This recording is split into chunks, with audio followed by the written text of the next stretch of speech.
My stepdaughter passed away in a car accident. My husband used this as an excuse to sleep with his ex-wife. I'm at a loss for words. My stepdaughter Becca, 14F, died 4 weeks ago.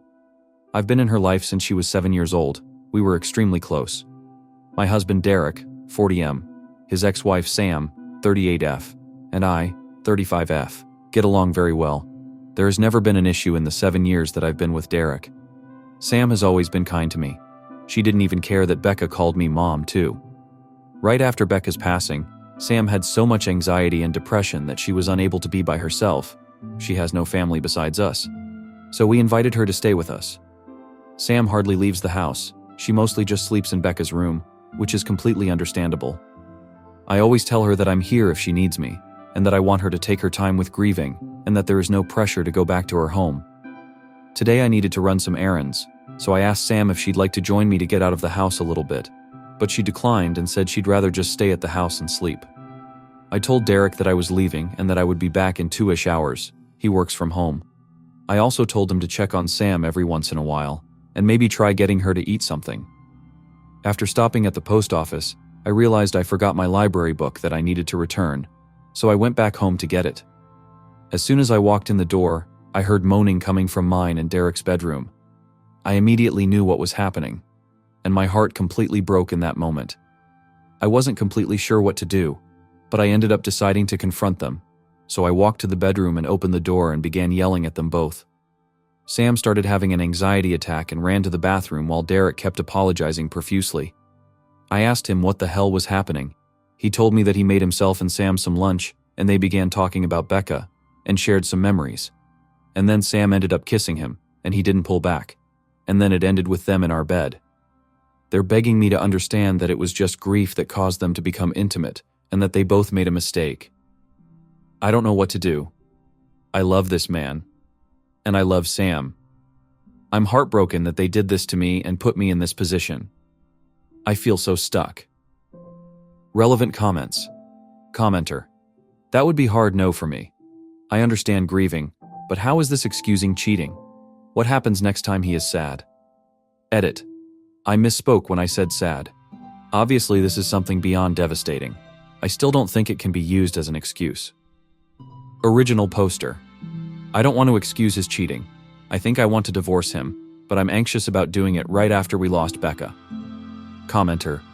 Probably together. Do you both own the home? If it's in your name, change the locks. Stay strong and don't listen to his excuses.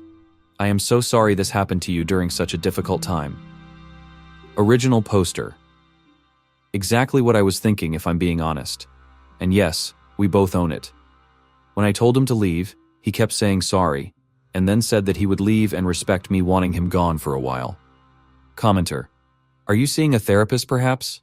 You're dealing with a lot right now. It might be useful. Original poster. Yes, I am in therapy. I've been with my therapist for other things for the last 3 years. She's been very helpful. I saw her yesterday and was able to figure some things out. Update 1. I decided that I'm filing for a divorce. I can't ever trust Derek again. It sucks because we had an amazing relationship, I thought. He's always been great, so this was a complete shock to me. Last night, Derek came over to talk. He confessed to a lot. Turns out it wasn't their first time having sex like most people thought. They've been having sex since 3 months before Becca died. I am completely shocked and heartbroken. Sam also reached out last night and thanked me for everything I've done for her, and told me she was sorry.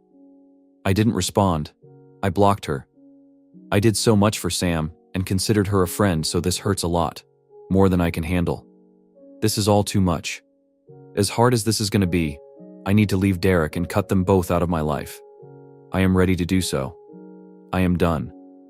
Also, some people are saying I deserve this because I should have known better than to let Sam into our home, around Derek.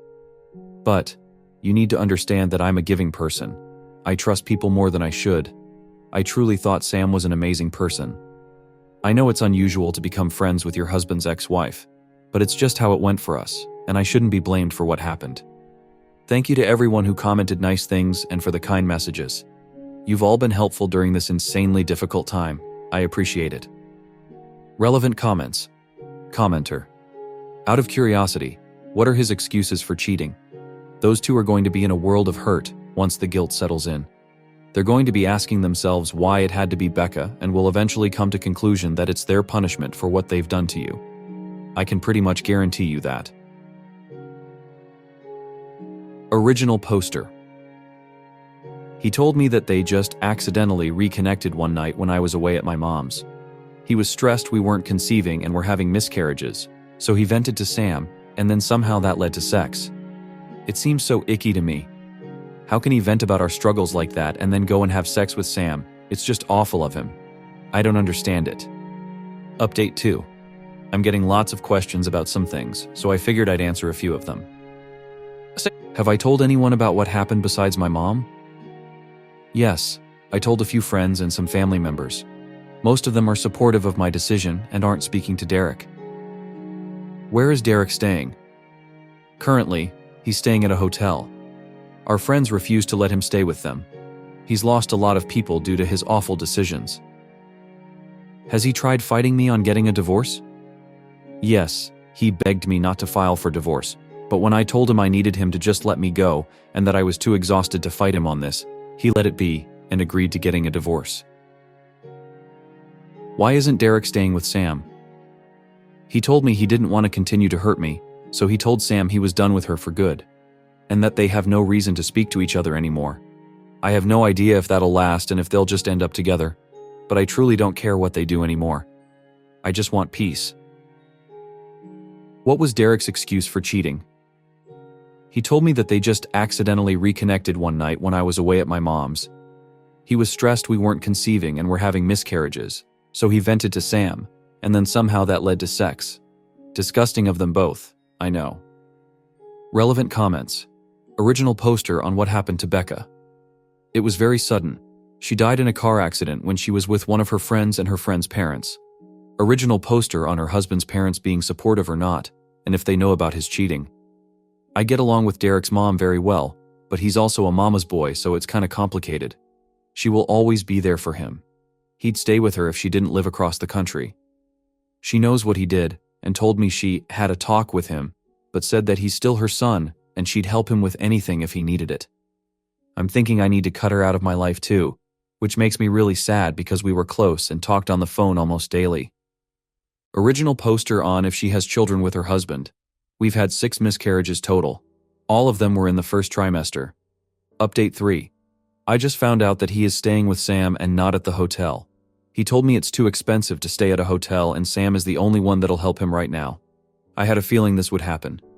Just knowing that they are still probably sleeping together hurts my heart. I talked to a lawyer this morning and we are proceeding with the divorce, and Derek agreed to it. It's actually happening, and I feel some relief that he's not fighting me on this. My mom leaves on Sunday. I'm scared to be alone. But I go back to work on Monday, so I'm hoping it'll be a good distraction. I'll keep updating if anything else happens. Thank you everyone. I am so grateful for you all. Relevant comments.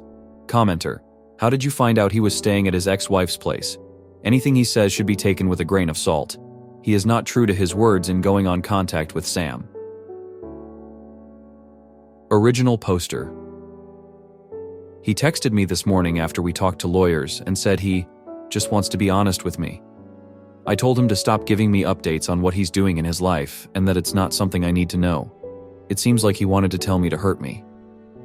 Update 4. I decided to go through some of Becca's stuff today. I just found her diary in a box in the back of her closet. Would it be wrong to read some of it? I feel like it would help me feel closer to her, but part of me feels like it's wrong too. I haven't told Derek that I found it either, and I'm unsure if I should tell him. What would you do? Relevant comments. Original poster. On if she was closer with Becca prior to her sudden passing. Becca and I were very close. It felt like she told me anything and everything. But I honestly think all parents feel that way about their kids, so I'm kinda nervous to read it. Update 5. I figured it's been a few days, so I should give a little update. My mom is leaving in a couple hours, so I'll be alone. I'm kinda nervous about it. She helped me stay distracted and kept me going. IDK how I'm gonna handle her being gone. I go back to work tomorrow. First day back since Becca passed away. I'm looking forward to it though because it'll keep me distracted. Also, I did read some of Becca's diary. It made me love her even more. She was such a sweetheart. I went back a few months and saw that she noticed some weird behavior between Derek and Sam. Didn't mention that she knew of the affair, but she just wrote that she thought it was kinda strange that they all three would hang out more than usual, without me. I might read more, but so far I haven't found anything that's disturbing. Just her being a teenager and talking about crushes, fights with friends, happy family memories, etc. Tomorrow I'm also talking to my lawyer, so I might have more updates on that. Update 6. My first week back at work went great. I wasn't expecting it to go so well, but thankfully it did. My coworkers were so helpful and patient with me. On Friday night I decided I didn't want to stay home all weekend alone, so I decided to drive up to my mom's. It helps I have a 3-day weekend so I can spend more time with her. I'm heading back home tomorrow. Also, for those of you that have messaged me hateful things for reading Becca's diary, I just have to say, you aren't in my shoes right now. Telling me I'm a bad mom because I'm reading her diary is just ridiculous. I learned so much more about her, about how caring and sweet she is, and it made me love her even more. It's how I'm able to feel so close to her right now, so please don't tell me I'm a bad parent for just trying to get by one of the hardest times of my life. You have no idea what it's like. I don't have much of an update, so this will be it. I'll come back and update once the divorce happens though. Thank you to those of you that have been nothing but kind and helpful. You helped me feel less alone. I'll forever be grateful. Update 7. Sam saw my post as is threatening to sue me. Sam made a fake FB profile to message me and tell me she wants to sue me for telling strangers about what happened. Derek supports her apparently. I don't need this. Am I not allowed to vent about my life to people online? I just want life to get better. I'm so tired. Additional information from original poster. Original poster on the message from Sam. I just ignored her. It might be an empty threat just to make my life harder, but I'm unsure. Her message said, "So I was scrolling TikTok and ended up on an account where they read Reddit posts, and guess whose post they read? Yours. First you tell friends and family and then you go to a bunch of strangers and tell them our life story? I can't believe you. It isn't just your business to tell. Becca would be so disappointed in you. Be prepared because I think I'm going to be suing you for this. This was no one else's business. You did this to yourself, remember that. I'm actually baffled. She thinks Becca would be disappointed in me. TF. Update 8. I have been as strong as I can be, but I have been really struggling. So much is going on, and I'm just so tired. How can I keep going? I just want to be with Becca. I miss her. I miss her smile. I miss her laugh. I miss how she'd try to make you laugh when you were sad by telling dad jokes. I miss how she liked being in the garden with me. I miss seeing all her new drawings. I miss her beautiful eyes. I miss everything about her. I just want her back. I need her back. Update 9. Sam took her life on June 20th, 2024. Sam ended up taking her own life on June 20th. I am still trying to process everything. She had hurt me deeply, but this isn't something I wanted whatsoever. And Derek blames me. I feel so many things and I'm going to be away for a while again, but I wanted to update you all.